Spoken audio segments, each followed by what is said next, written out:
Hey friends, it's Michelle, and I wanted to let you know that this week marks the 4-year anniversary of the Good Life Coach podcast. I cannot believe it's been 4 years.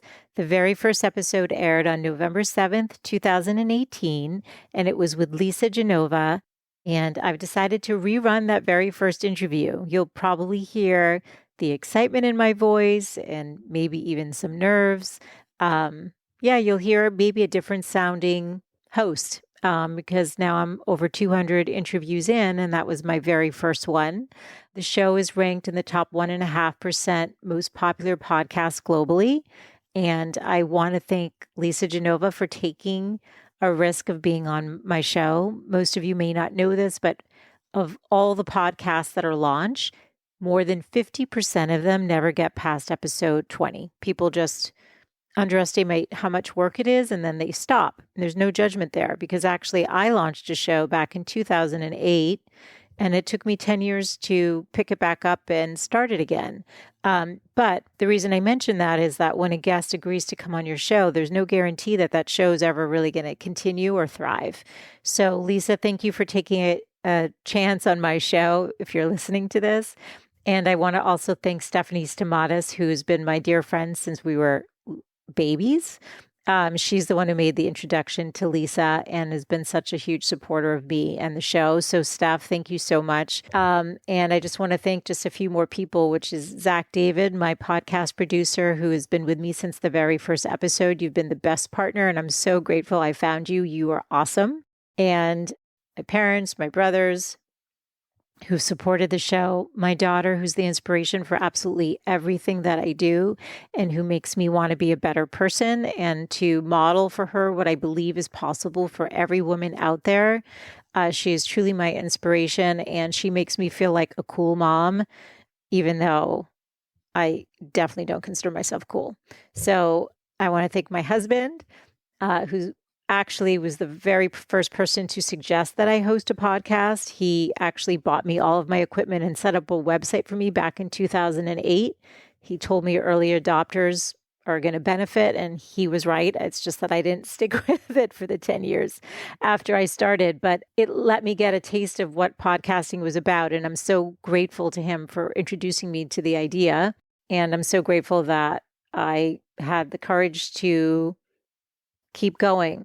Thank you to every single person who listens to the show. There's so many kind people who send me the nicest notes of encouragement, who've taken the time to write a rating and review on Apple Podcasts or on their favorite podcast player. Just FYI, as I pitch to bigger names, that is one of the metrics they look at. So when you do that, it actually helps me maybe get some of the guests on that you would like me to interview. So it's a win-win. So if you've not done that, please do take a second to rate and review the show on your favorite podcast player, ideally on Apple Podcasts, just because that's where most of the rankings sit, and it's just easier for me to track. But whatever's convenient for you is so appreciated. And I want to thank Jennifer Babcock, who is a dear friend who's been a huge supporter since the beginning, to Elisa, to Valerie, to Laura, to Kristen, to Heather, to Susan Bear, to Susan Greats, to Jennifer Watson, Andromahi, and to Tracy. I also want to thank Kathy Vines, who was one of my first 10 guests on the show, as well as Geraldine Thomas. You both have been so supportive of me in the show, and I so appreciate you. Hope that I haven't forgotten anyone, but if I did, you know how much you mean to me. And I'm just really so grateful for this entire community and this fun journey I've been on with the show. Anyway, if you've ever thought that you wanted to launch your own show, I'm going to be doing a free webinar on what it takes and everything you should know, literally everything, including what equipment to use. If you're interested, the easiest way right now to get on the list is just to email hello@thegoodlifecoach.com. You can just say, I'm interested in the free Podcasting 101 webinar, which I will be announcing more about soon. Okay, so now let's get into today's episode with Lisa Genova, New York Times bestselling author of Still Alice. This is a rerun of my very first episode 4 years ago this week. I hope you love it as much as I did. I just know that you're going to walk away with just some inspiration from her story. It's just so good. So here we go.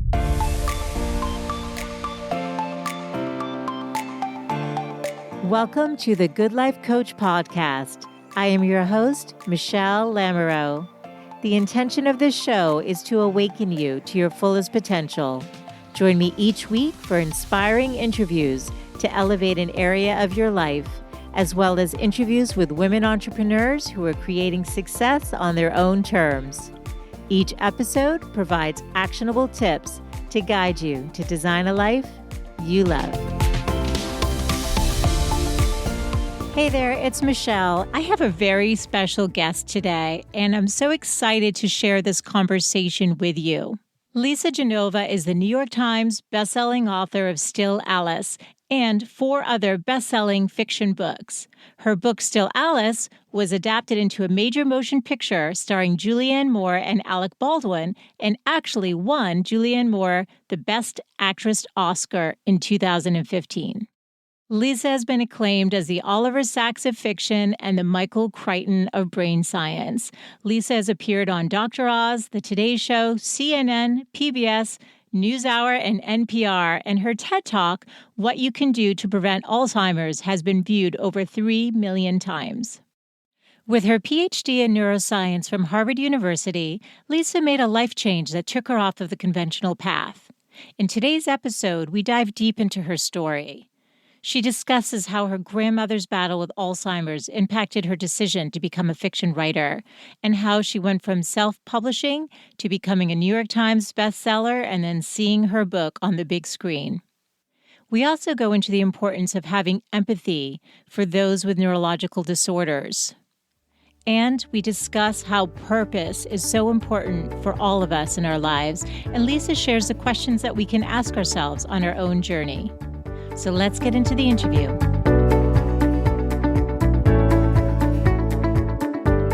Hey, Lisa, welcome to the show. I'm so excited to have you on today.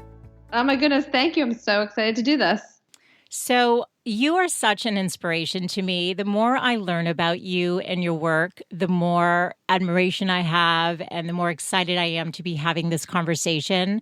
I mean, I think people are very aware of your book, Still Alice, and the movie. They maybe have seen it or definitely have heard of it. But today I want people to know about you, about Lisa Genova, because your work is so heartfelt and meaningful and unique in terms of what you're doing. And so I thought it would be so great if we could just start by having you tell us, how does someone go from being a Harvard-trained Ph.D. in neuroscience to a fiction writer? How did that happen? Oh my gosh. Well, it definitely wasn't planned. For most of my young adult life, I was very driven and linear and knew that I wanted to be a neuroscientist. And so that is exactly what I did. I went from Bates College, where I majored in biopsychology, which is the equivalent of neuroscience today. They didn't have a neuroscience major undergrad back then. I worked in a lab at Mass General Hospital studying drug addiction for a year, and then went on to a Ph.D. program in Harvard. And then I did research at Harvard, the NIH, and back at Mass General. So that was my neuroscience life. And I actually didn't study Alzheimer's in all those years. My primary focus was on the molecular neurobiology of drug addiction. My interest in Alzheimer's, which then caused me to change my life entirely, started when my grandmother was diagnosed with it. So she was in her 80s when we realized she had Alzheimer's. She'd probably been dealing with symptoms of the disease since her 70s, so probably for a good decade. I think that our family was like a lot of families, and that we assumed that her forgetting was a normal sign of normal aging, and that Nana was just getting old.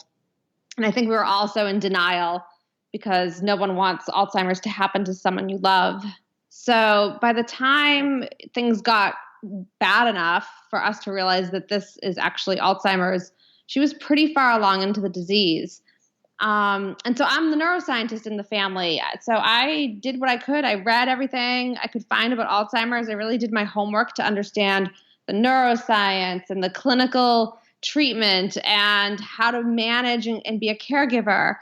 And while all of that was really important education or fascinating education to the neuroscientist in me, it really left me with little to understand how to be with my grandmother as her granddaughter. So I think the key piece of information that was missing for me in all of that education about Alzheimer's was, what does it feel like to have this? And so unfortunately, I couldn't sit down with my grandmother and have that conversation with her because she was too far along into the disease by the time we realized she really had this. And so I was really unable to get to a place of empathy with her. I could feel for her and for us. That's really sympathy. There's a big distinction between sympathy and empathy. And empathy is really the key. It was what I needed to stay connected to her. And I didn't know how to do it. I didn't know how to get to being with my grandmother from a place of empathy. And so I remember thinking at the time that, well, all of these books I'm reading are all books written by scientists, clinicians, caregivers, social workers. None of them were by a person living with the disease. There are many out actually now that are pretty wonderful. There's one in particular called On Pluto by Greg O'Brien. But back then, this was in the late 90s, early 2000s, there really wasn't that perspective. And I also knew that fiction was a place where we can have the chance to walk in someone else's shoes. Fiction is a place where we can explore empathy. And in fact, there are neuroimaging studies that show that the parts of our brain that light up when we're reading fiction are the parts of the brain involved in empathy. And people who read fiction score higher on empathy tests than people who read other kinds of text.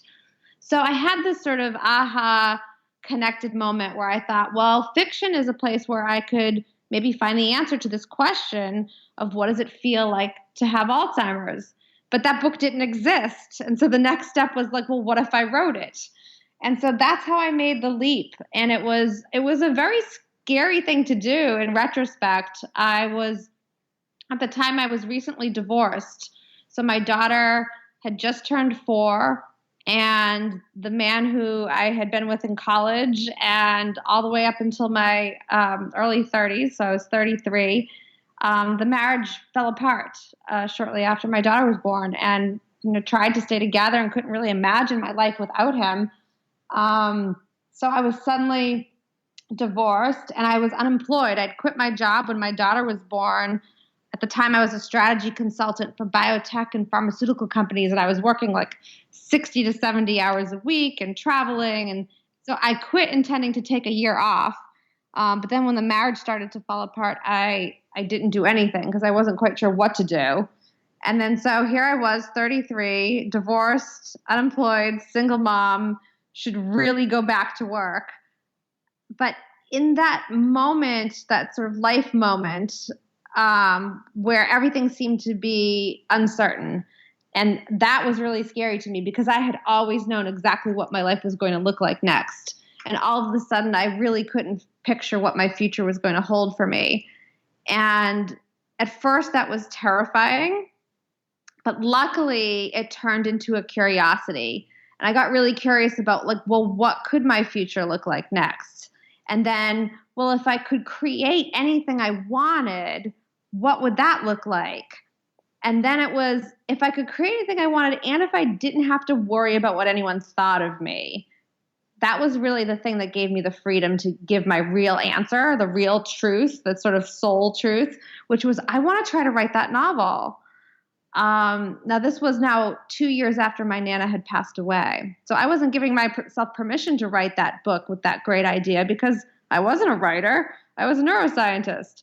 But now I sort of felt like I was in this in-between moment in life where I could kind of choose anything if I wanted to, if I dared to.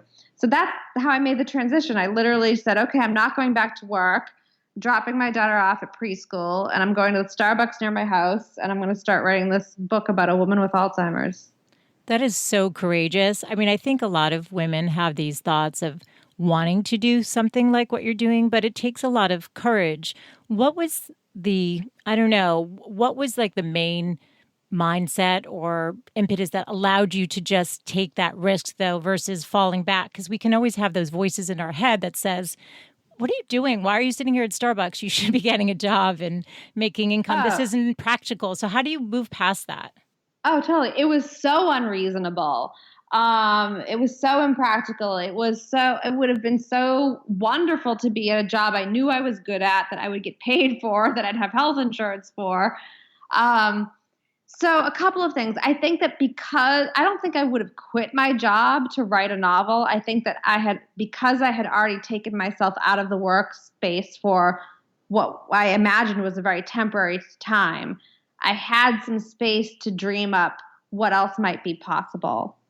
And then when I made the decision to do it and I made that leap, I was definitely plagued with a lot of doubt at times, which sounded like, who am I to do this? And this is nuts. This is so uncertain. This feels so risky. There's no guarantee that when I finish this, because it's a marathon, not a sprint. You can't write a novel, in a week. For me, it takes about a year to a year and a half. And so it's going to take a while. I have no idea if it's going to be any good when I'm done. No guarantee that I'll ever get paid.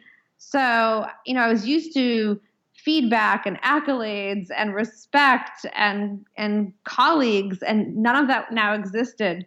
So one of the things that kept me going, especially when I would think, who am I to do this?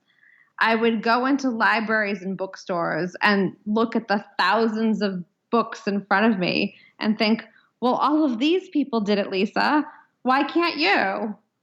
So I love that. yeah. I have to just stop right just for a second. That's cool. So you were allowing those voices that were being the naysayers, but then you kept encouraging and looking for reasons why you should just keep continuing to trust that voice. Is that right?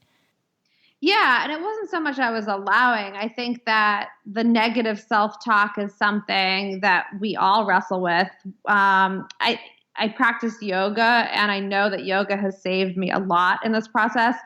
There's this thing, right? I mean, all of us writers go through these moments where you're staring at the cursor, or the blinking cursor, or the blank screen, or the blank page, and the impulse is very fight or flight. It's, oh my God, I got to get out of this. I feel really uncomfortable right now. There's so much fear, and because I don't know what happens next, and what if it sucks? So the impulse is to get up, to run away, to go see what's in the refrigerator, or call someone, or do the laundry, or, I have 3 kids, so there's a million things I could be doing other than staring my fear down. But yoga teaches you to stay in the pose, to breathe, to create space before you react, and realize that you can just sit, be still, and breathe, and that it will pass. And so I think that the yoga helps me a lot too, to just stay in the seat and not abandon and get the words down. I love that so much. I think we all need that, in our lives. And it can be hard to do because those negative voices, like you said, are always there. So the discipline piece, or the mental focus, was there, but you hadn't taken any writing classes, right? So how did you know that you could actually write fiction? Well, I didn't know. And interestingly, I think I didn't know what I didn't know. And that was actually kind of helpful. That naivete kept me from, I didn't know any writers at the time. And I didn't know how difficult and sort of pessimistic that crowd can be, because it is hard to get published. It is hard to make a career as a writer. And I think that if I had known a lot of writers, I might have been talked out of trying this. I also might have been influenced into writing a different version of my book, because I might have thought, if I were belonged to a writers group, or if I had been, submitting it to various editors, they might have had different ideas as to what the book should be. And I would have thought, well, they know better than I do because they're real writers. So I didn't know anyone. I didn't know what I was doing. I did read books on writing craft. So, I see myself as a lifelong student, and I love to learn. So I wasn't afraid I didn't just do it blindly. So I read Writing Down the Bones by Natalie Goldberg, Bird by Bird by Anne Lamott, On Writing by Stephen King, The Sound of Paper by Julia Cameron, and The Artist's Way by Julia Cameron. So that's an amazing book, just sort of on being creative in any endeavor. And so I was reading sort of books on this, the spirituality of creating, and books on writing craft. And I was excited. I was learning new information. And interestingly, so I never took a writing class, but so while I'm being this sort of unreasonable, wildly irresponsible neuroscientist who's writing a novel in Starbucks, I figured, well, everybody thinks I've gone nuts. So I'm just going to keep going. I had always wanted to learn how to act, and neuroscientists don't typically hang out with the drama kids. So I figured, well, I can do this because nobody has any expectations of me anymore. So I ended up training with a group of 11 other actors in Boston for the year and a half that I was writing Still Alice. Amazing. And thank you. And acting was such a gift in that it all of the lessons in acting, I think, applied beautifully to writing. So I learned about how to raise the stakes as high as possible whenever possible, that you're always telling the truth under the imagined circumstances. How are people changed by what happens? Because that's the only thing that's interesting. So all of these, exercises and script analysis and acting, all of these exercises I did really helped me then go home and sort of be emotionally honest on the page. It's so cool. Now, you're obviously the neuroscientist and I'm not. But so acting, is that more right brain activity? Because your books are really a mix in a sense, right? There's the fiction creative piece, and then there's the hard science. Like you study all of these neurological disorders so that you can represent them accurately and allow people to really understand what people are going through. Is that, am I saying that correctly? Is that right? Oh, yeah. So I feel an enormous responsibility to get the information right, both because I know people who know. So if I'm writing about whether it's Alzheimer's or autism or brain injury, Huntington's, ALS, like people who have no connection to Alzheimer's and don't know anyone with it, if they're reading my book, this is their chance at a real education about what does a person actually go through when they're diagnosed, and how does the disease progress, and how do people react, and how do you cope? And so that's my chance to educate folks who don't know anything about it. And then for the folks who are living with this, I really feel a responsibility to those people and their families to get the information right and to portray these experiences with dignity, accuracy, respect. So yeah, I do my homework. I read the medical textbooks, the scientific literature. I shadow neurologists. I sit in on neuropsych testing, and I interview genetic counselors and general practice docs and get to know people and families living with these diseases and disorders. So that's, real, research. And then I have to take that and leap into fiction. It's not unlike authors who write historical fiction, right? So if not long ago read All the Light We Cannot See by Anthony Doerr, and that takes place during World War II.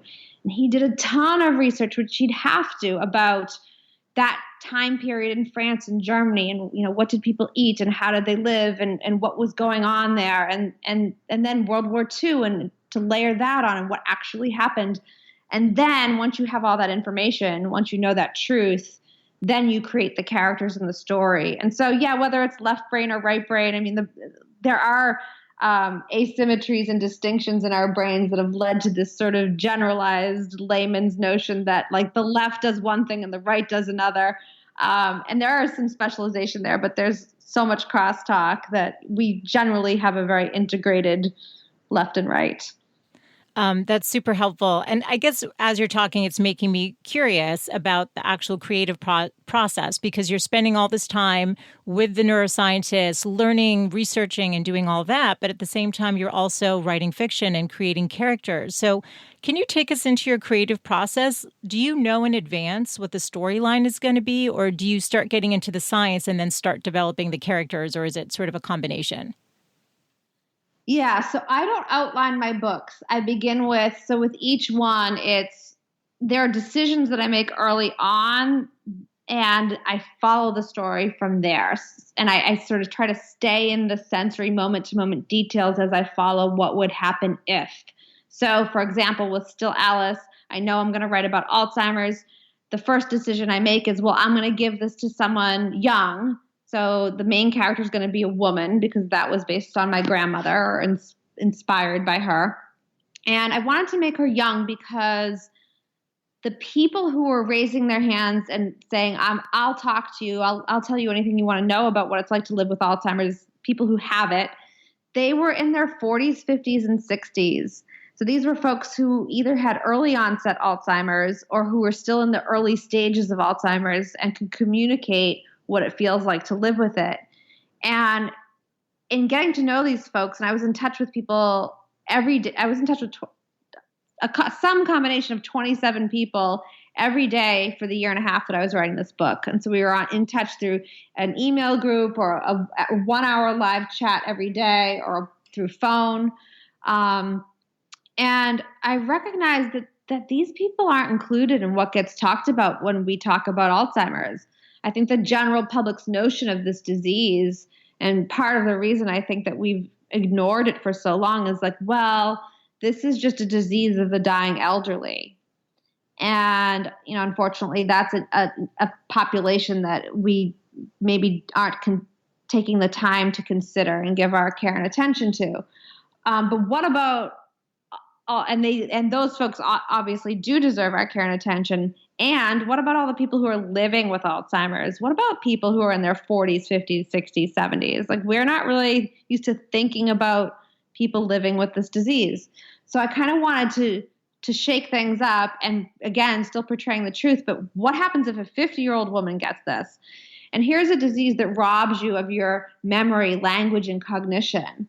Well, what if you have placed all of your worth and identity in being able to be someone who is an intellectual, who relies on memory, language, and cognition for your very sense of worth and identity? So I thought, well, I'll make Alice a Harvard professor. I thought that was genius, I have to say. I really did, because just like you're saying, you're bringing attention to an issue to create empathy. And you're right. I think sometimes people think, an 85-year-old, they got to live their life, but she's just in the middle of it. Yeah. And so I really wanted to bring attention to that. And so the process involves, so I make these big decisions up front. So, for example, with Every Note Played, which is my newest novel about, it's a concert pianist with ALS. And so ALS is a degenerative motor neuron disease where you become progressively paralyzed.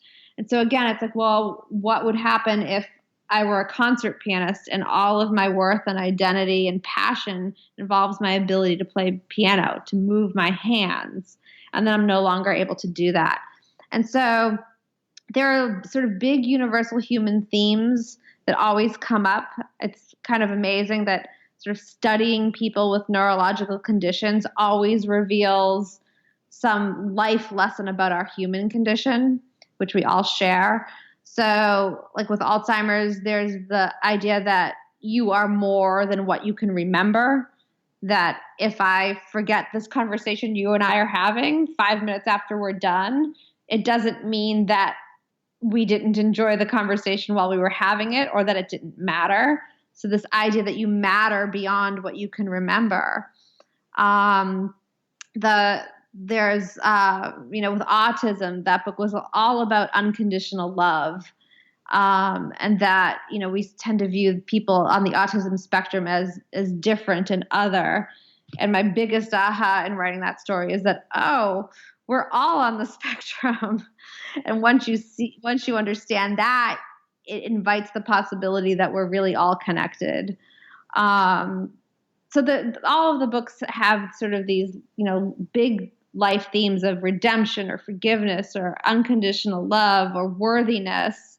And then just getting the words down, what's the process like? Yeah. So I have 3 kids, and I have to get out of my house, because if I'm home, I will daydream out the window. Mm-hmm. I will take a nap. I will see what's in the fridge.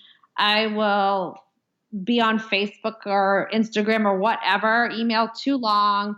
I'll do laundry. So I still like to write in a coffee shop. I'll go to Starbucks. And because you can't daydream or take a nap or do anything that for too long without looking stupid. So I don't even I'm on Cape Cod, and it's so funny that the Starbucks near my house, up until a couple of years ago, didn't even have Wi-Fi. So Wow. yeah, it's like the 1970s Oh here. my goodness. But which was great because then it's like, okay, I'm going to drop the kids off at school. I'm going to go to Starbucks and I'm going to sit my butt down for about 4 hours and I'm going to try to get 1,000 to 1,500 words down. And the idea is, get the words down. You can't edit nothing and you have to move the story forward. And so the day always begins with fear. And I usually begin, I borrowed this from Julia Cameron's The Artist's Way. She calls it morning pages. But I begin pen to paper and I write down stream of consciousness for about 3 pages. And it usually begins with, so say I'm on chapter 3. What happens next? I have no idea. Okay, don't freak out. But like I'll sort of pep talk my way into like, it's okay that you're nervous and anxious and worried. And the only way out of that feeling is through it. So you have to write something and it's gonna be fine. You're gonna find it. And so usually then I'll start writing a little, I'll maybe dump any other anxiety I'm feeling onto the page. And then I start like, well, what if she said this? And what if he did that? And da da da da. I usually find my way in on pen to paper, and then I switch over to the laptop and I just go. And wow. I don't critique as I'm writing. I don't edit as I'm writing because that's a very different process. Creating is sort of allowing it to come through you.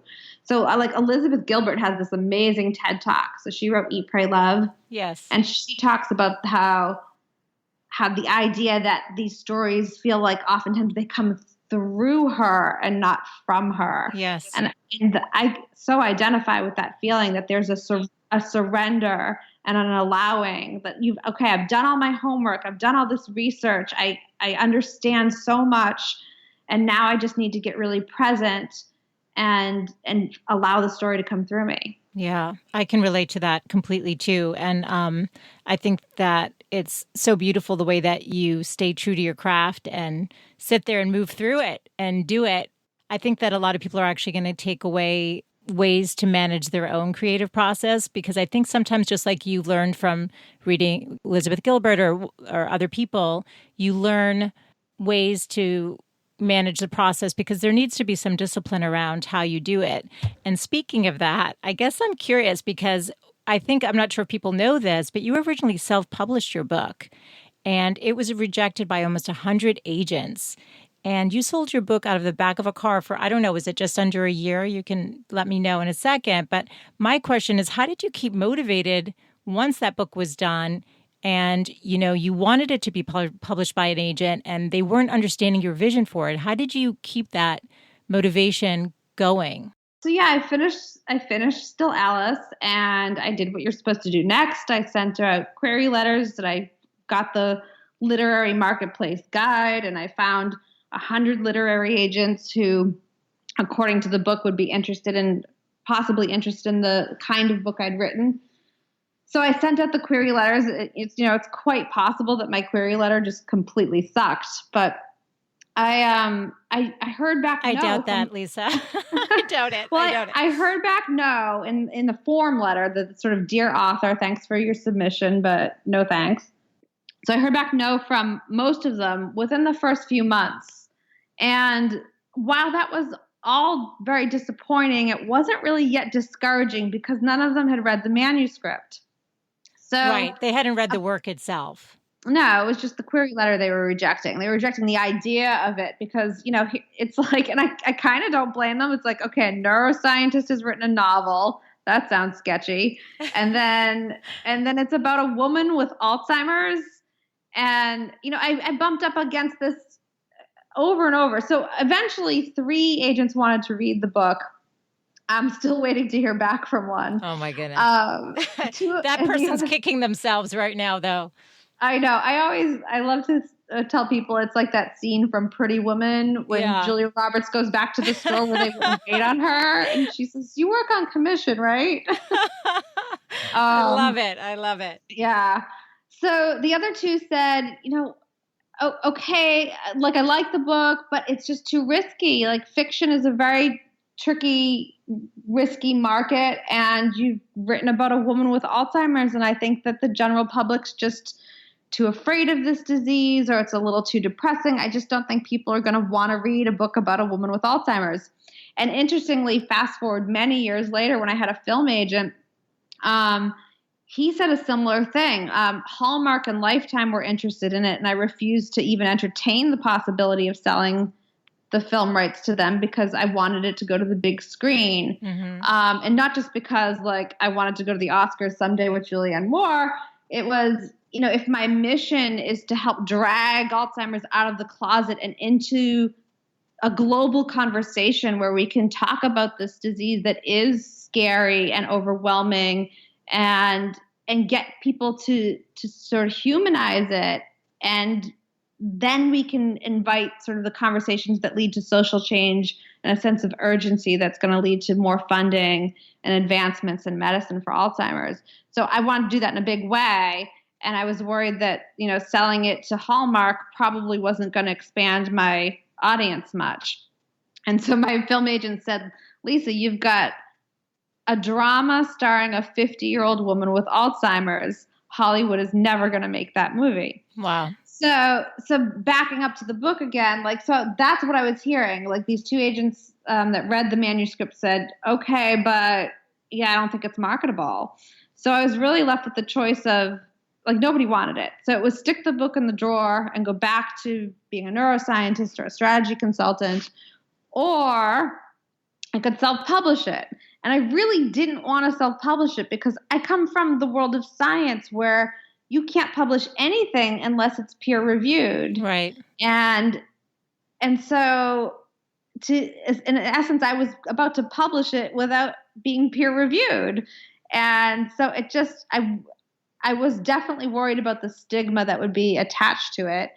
And the couple reasons I had confidence. One was some of my closest friends and family who I knew would not BS me said the book was amazing and I should go for it. And the other was I'd seen examples of this. This was back in 2007, so Facebook had just started.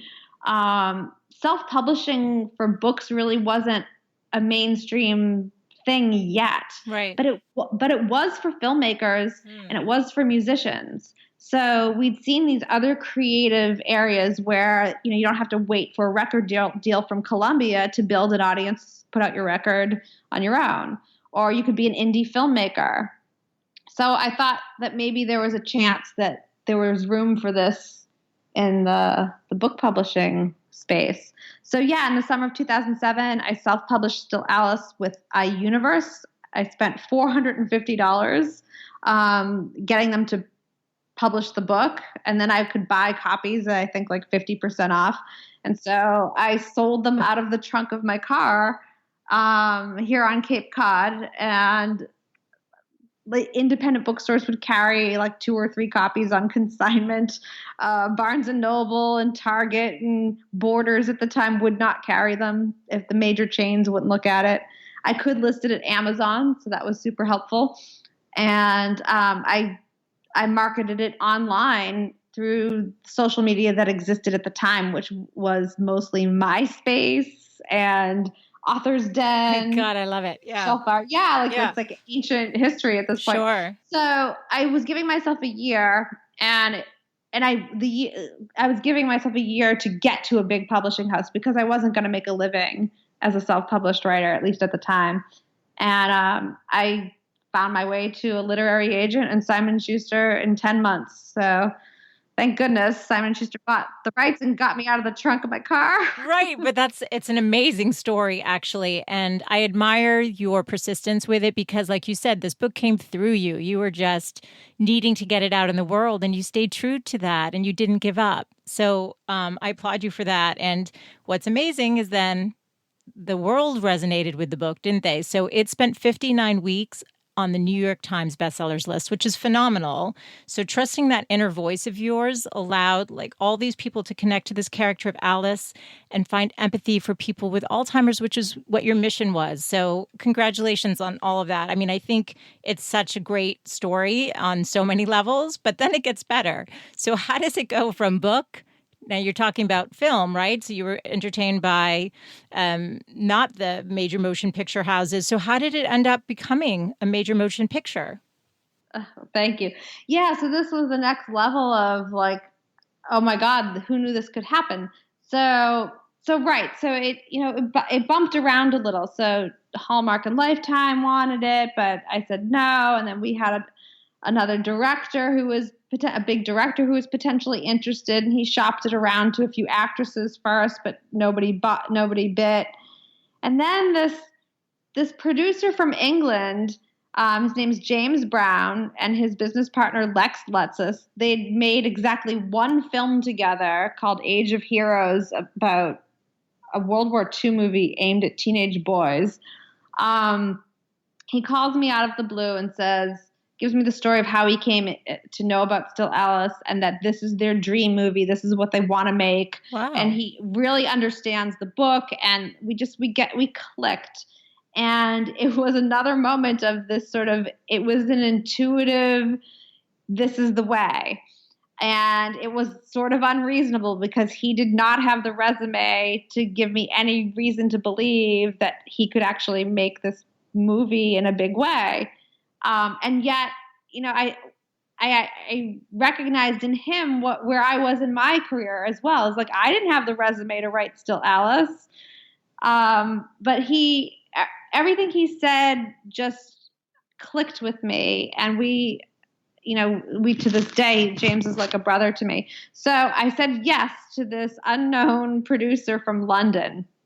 And so he bought the film rights, and then they signed on the directors, Richard Glatzer and Wash Westmoreland, also not very well-known directors. They'd really done only one film that was known called Quinceañera, which did very well at Sundance, but didn't really do much beyond that.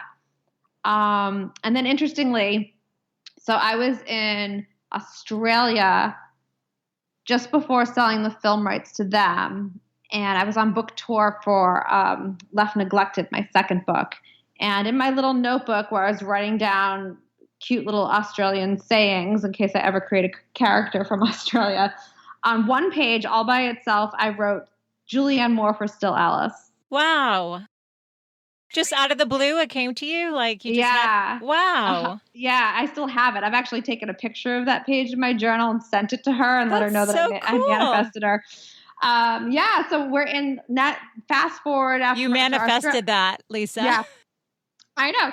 So like 3 months after that trip to Australia, I'm in London also promoting Left Neglected, but now I have a chance to meet James and Lex in person, and we're all excited to make this movie, and we're having dinner and martinis, and we're all warm and fuzzy, and like, okay, who do you want to play Alice if you could have anyone? And I said, Julianne Moore.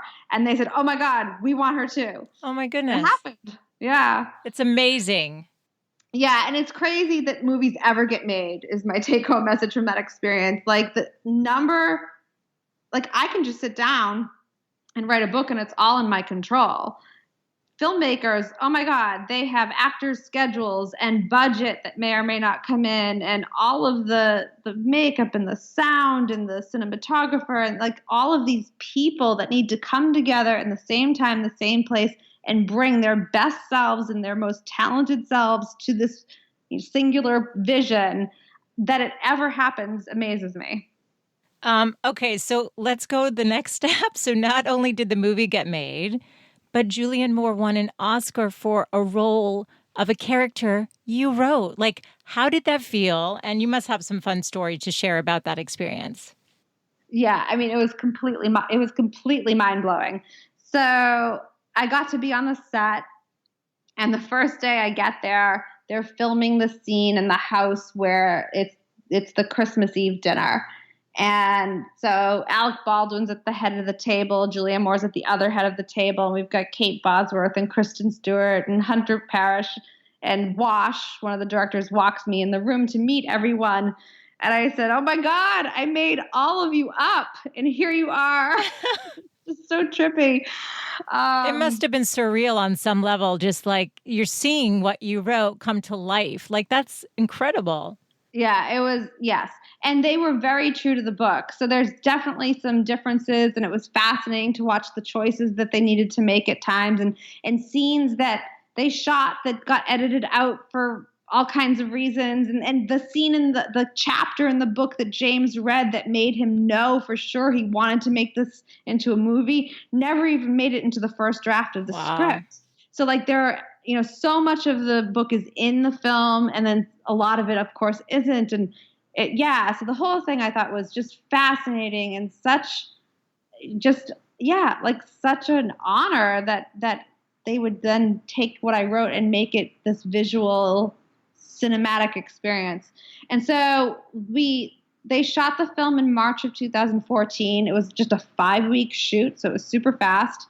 And they edited it in lightning speed, and it was done and premiered just a few months later in September at the Toronto International Film Festival. And I hadn't seen it yet. Like, they literally finished editing it about 2 weeks prior to when it premiered. And I had don't know what to expect. Like, I'm not knowing whether I'm going to be telling my family and friends, okay, it's a train wreck. Don't see it. Let's pretend this never happened. We'll just move on with our lives. Or, oh my God, I'm so proud of this. The whole world is going to see this movie. And thank God it was the second thing. So as soon as it premiered in Toronto, the reviews and the buzz were totally lit up. And it was immediately clear that she was going to be in a race for Oscars. So I got to travel with the cast and crew quite a bit to go to different film festivals. I got to go to the Oscars, which was, again, mind-blowing and unbelievable. And that morning I was in Starbucks to get a tea, and I'm in line. And, I'm in Hollywood, and I'm getting ready to go walk the red carpet with Julianne Moore. And I just started crying. And I'm like, I could hear my Nana's laugh. I could hear her just so tickled by all of this, that like this started with my grandmother's Alzheimer's. It's just a wild, wild ride. It's beautiful. I mean, it's a beautiful story. And also it's like, let's just pause there. So had you gone back to strategy consulting or, didn't take the step and then just take the next right step, and none of that would have manifested? I'm sure other beautiful things in your life would have, but this was in you to come out. And I'm just so inspired by all of it. I think it's so amazing. And it's interesting because actually every note played, the reason that you chose ALS has something to do with the movie. Can you talk about that? Yeah. But just to back up just for 1 second, yeah. I know I get goosebumps whenever I think about this shift. I think about that movie Sliding Doors with Gwyneth Paltrow. Yes. That you make these choices in life. And, I think that if I had gone back to strategy consulting, or if I'd gone back to research as a neuroscientist, I would have loved my job. I enjoyed everything I had done up until becoming a novelist. But interestingly, I don't just love what I do. I feel an amazing sense of purpose with what I do. I have like a very solid knowing that I am doing what I'm supposed to do. Like, this is my soul's work. And I believe that. Whereas before I loved my job, and it was, I liked people, I liked the job, I made a good living, it all worked. But what I do now lights me up, and I feel fueled and driven to contribute something meaningful and important and healing to the world, and in the way that I feel like only I can do. So it feels really, I feel very connected to why I'm here. And I didn't have that before doing this. Can we so let's stay on this a bit, because actually the reason for this podcast and to highlight and feature amazing women like you that are moms too, just doing these incredible things, is to remind people of the preciousness of life and what's possible, and that there are these voices inside that are whispering and saying, hey, I'm still here, and I'm whispering to you, pay attention. I want to come out into this world, and you are the only person who can bring this true expression of what you're meant to do. Like I write in my book, life is about remembering. And I do feel like we're here to remember who we are on a soul level and to be the fullest expression of ourselves. But it's hard to do that sometimes. And I want to get into the every note played. But since we're on this, one of the questions I did want to ask you is, because you gave a beautiful talk, if you could do anything you wanted, you encourage in this talk the audience to ask themselves what they would do if they could do anything they wanted. And do you think this is a question that all women should be asking themselves? I do. I think it's a question for all human beings to ask themselves. I think that, we don't, whether you get to live to be 40 or 80, it's going to go by in a snap. So this is it, folks. Like, you're riding around in this container for just a little while before we're gone. So, and interestingly, like that book I just wrote, Every Note Played in ALS, is really about facing your mortality and your death. And we don't like to think about that. We think we're going to be here forever, but you're not. And so what is it that you're here to do? Who are you here to be? And to ask those questions, and then to listen to the small voice that might get louder in different ways as the universe sort of tries to give you the opportunity to wake up to what you're here to do. And it's interesting. I feel like everything is a duality too. My oldest just went off to Georgetown her first year, and she has grown up with me saying to her, like, she'll come to me about, big important issues of like, what is she going to do and what's her purpose and what does she want to do with this life she's been given? And we'll talk about how, she's unique on this planet, and in the history of people, there's only been her, and she has unique gifts and a unique brain, and she's going to be extraordinary in whatever she does. And then I'll always follow that up with, and you're a speck on a rock, spinning around a ball of fire, hurtling through infinite space. Right. And don't forget that. Right. So it's like there's an urgency and a pressure to this, like, oh my God, you matter, and what's your purpose? But like, don't let that bind you up with fear and angst. It's like, and you're going to be here and gone in a minute. So it's like, it has that duality. I think that, you take it seriously, but hold it lightly. 100%. I think we share a similar life view. I mean, you end that talk with, do what you want to do what you love. This is why you are here. And I think, I'm wondering if there's something tangible, because I think there are many people out there are going to be listening and go, yes, I've been hearing that whisper, but how do I start? How do I know? Because I think a lot of times people are worried they're going to take the wrong step, right? It's maybe that's not right. Maybe this is my ego. So can you give any advice on that? Mm-hmm.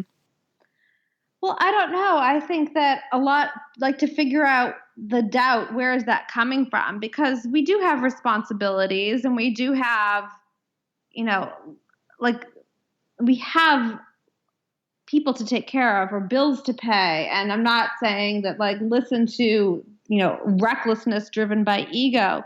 But if you have this voice that's telling you that you really want to do something or be something, and then it's followed by, yeah, but, or you should, or you shouldn't, or you can't because, and those reasons are driven by fear.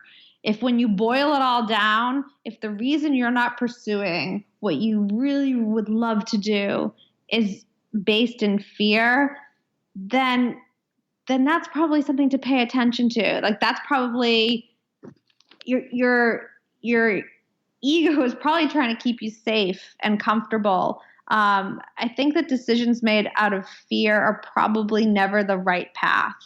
That if you could maybe bust through that fear and say, well, what if I tried it? And maybe make it, so that it's not so life and death. Well, what if I tried it for, X amount of time? Or what if I took a class? Or what if I saved up a little money and allowed myself to travel here to start whatever? You don't have to do it all at once. I mean, sort of like, I take that approach even in writing every book. It's like, oh my God, I have to write a 300-page novel. I just want to, like, curl up in the fetal position. But if I think, well, I'm just going to write 4 pages today, well, I can manage that.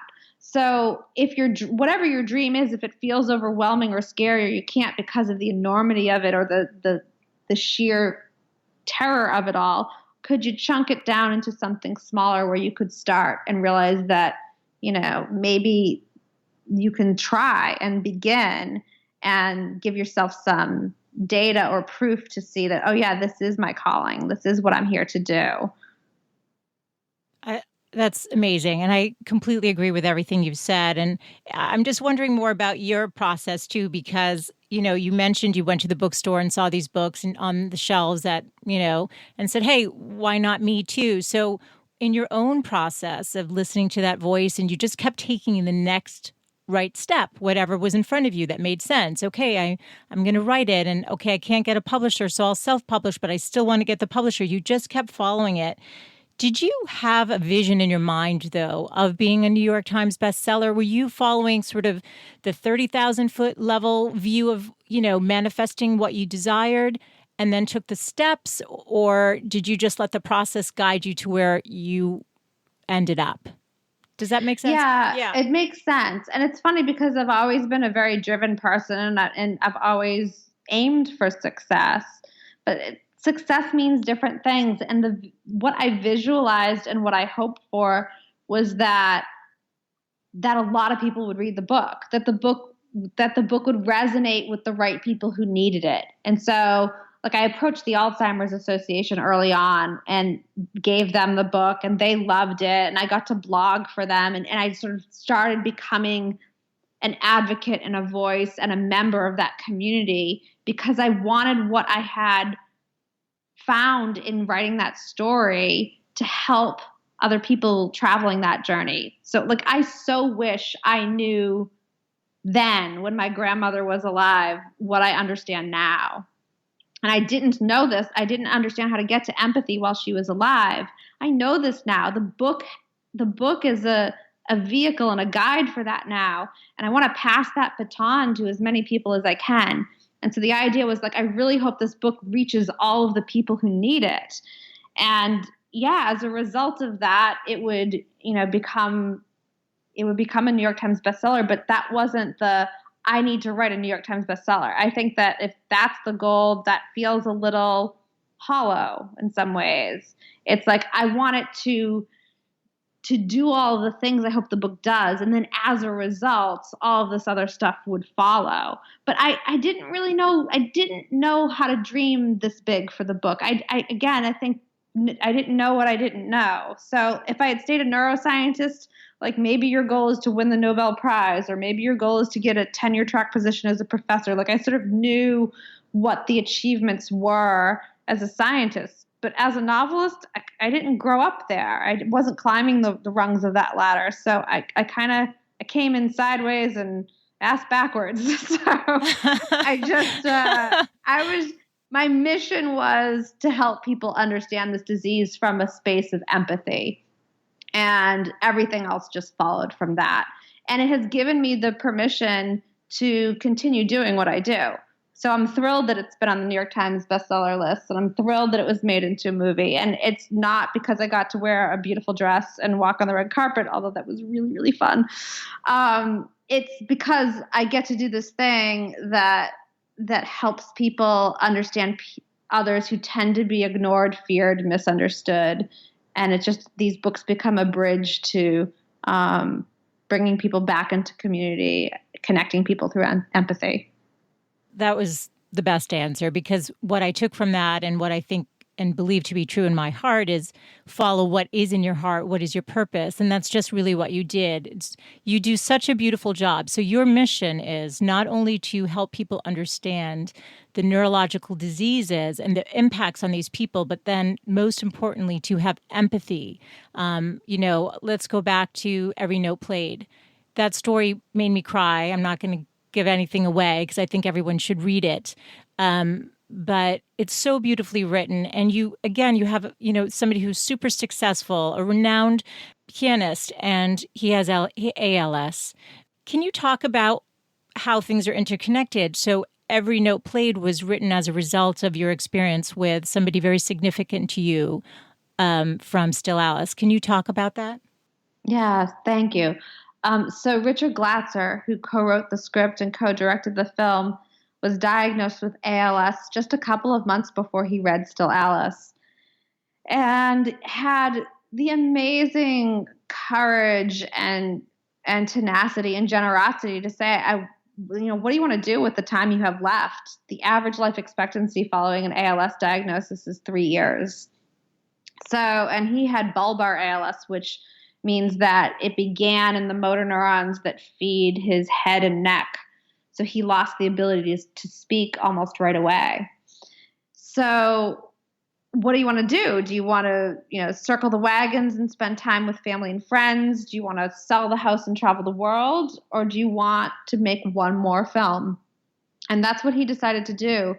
And so I got to know Richard quite well, and I witnessed his grace, because here you are, you're showing up probably the biggest film of his life, and he's wearing a bib because he's drooling and he can't speak, and one arm is completely paralyzed, and he's typing with one other finger on an iPad to give his direction to Alec Baldwin and Julianne Moore.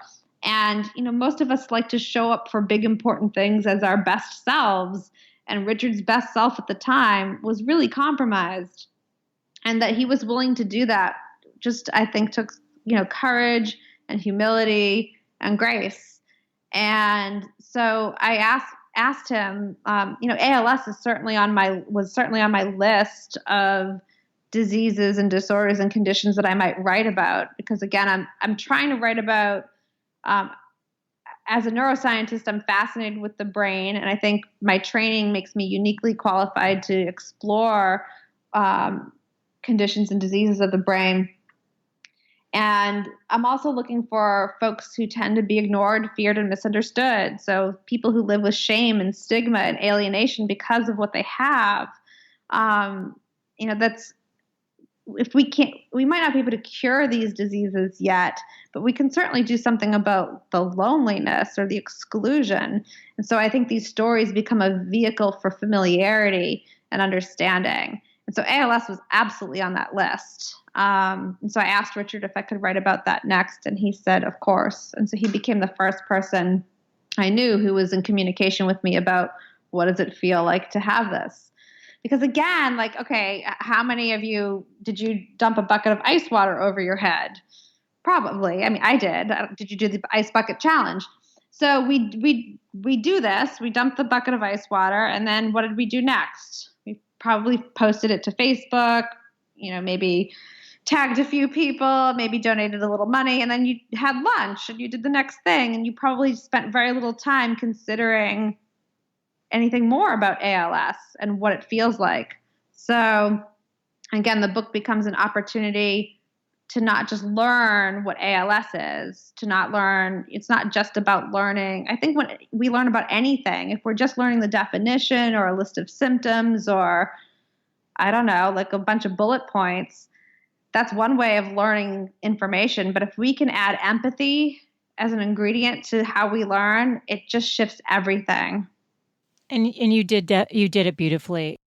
So Lisa, I'm just really curious, when you're writing about neurological disorders and getting into the science, and then you're meeting these people who are personally being impacted and then their families, how does it change the way that you live now? Oh, it definitely does. So I think that with every book I write, I become a better human being in some way.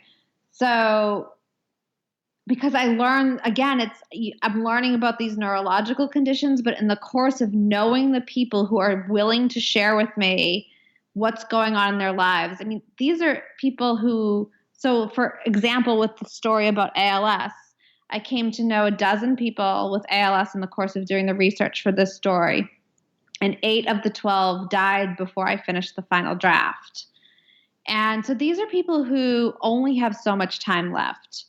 And I realize that's true for all of us, but folks with ALS really have the clock ticking right in front of them. And that these people would say, okay, with some of that limited time, I'm going to spend it with you, Lisa. Like, oh my God, it's beyond humbling and such a privilege. We're not beating around the bush. So with all of the books, all of the relationships I have with the folks who are willing to share with me what's going on, these conversations aren't like, hey, how are you? Good. How's it going? Good. Like, no, like we are delving into, Have you lived a meaningful life? What do you want your legacy to be? What are you afraid of? Um, it's about love and intimacy and connection. And so these relationships become very personal and very real quickly. And I always learn big lessons about how to live from people who are facing these kinds of crises. So yeah, I learn about, like Love Anthony was about autism and betrayal. And I chose those two to go side by side because it was about how do we love unconditionally. So, if you have severe autism and you can't speak and you don't like to make eye contact and you don't want to be touched, so you can't say I love you and you don't want to hug and you can't exchange all the magic that can be exchanged through eye contact, can you still experience meaningful love? And the answer is yes, because love is energy, and there are ways to do that are beyond the normal routes that we take to express and feel love. But that it's harder, and it's not obvious right away to especially people who aren't familiar with autism, and they see a child flapping his hands and not making eye contact and not speaking. How do you reach that child? And similarly, if someone betrays you, can you still love that person? So the idea in that book is, well, it's easy to love when it's easy to love. But what happens when it's difficult? Can you still love then? And how can you expand your ability to love? So in doing the research for that book and in writing that story, my God, did my ability to love expand. So I feel very lucky to every book I write, I become a little better. Wow. It's so beautiful. And you bring humanity to everything that you're talking about, and just a better understanding and such grace. Even, I don't know, just listening to it just brings a sense of peace and a better understanding and expansion. Just listening to you. You've been so generous with your time. I have one final question. What are the 3 best pieces of advice you can offer the women listening today based on your own life experience? 3 key takeaways that can help them on their own path. Oh, gosh. Okay. One that I love is it doesn't all have to come from you. So I think a lot of women, because we face it, we are so capable, I think, especially compared to our other gender counterpart. So we can do it all, but it doesn't all have to come from you. So, give yourself a break and some space to take care of yourself, or to pursue a passion, or to spend time with friends. So, you can hire a babysitter, or you don't have to bake the cookies, or I don't know, or you don't have to fly to Washington, D.C. to give the keynote.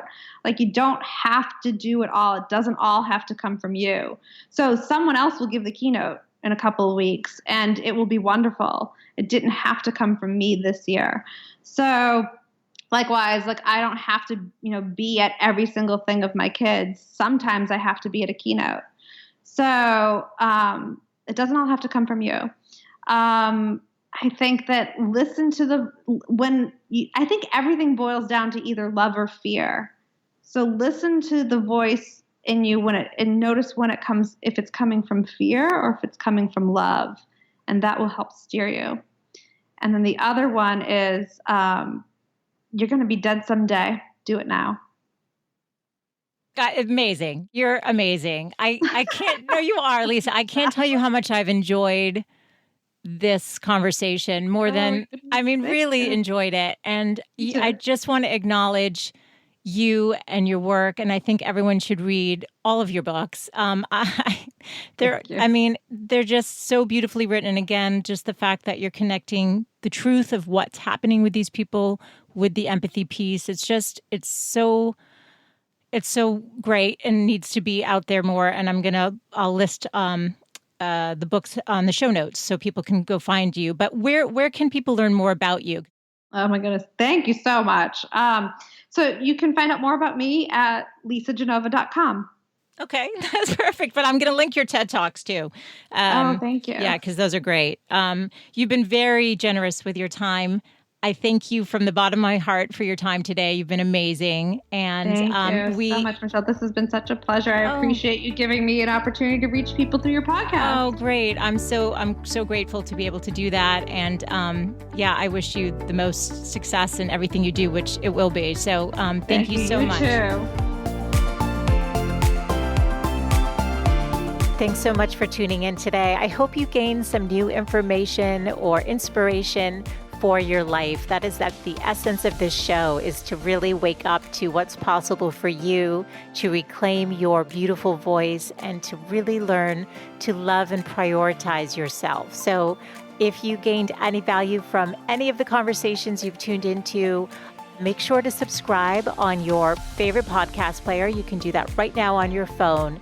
And please do consider leaving a rating and review if you have yet to do so on Apple Podcasts. It's actually how more women can find the show, and I really want to grow a community of women who are loving themselves and living full on. So thank you as always for tuning in, and I look forward to reconnecting with you next Wednesday. Bye for now.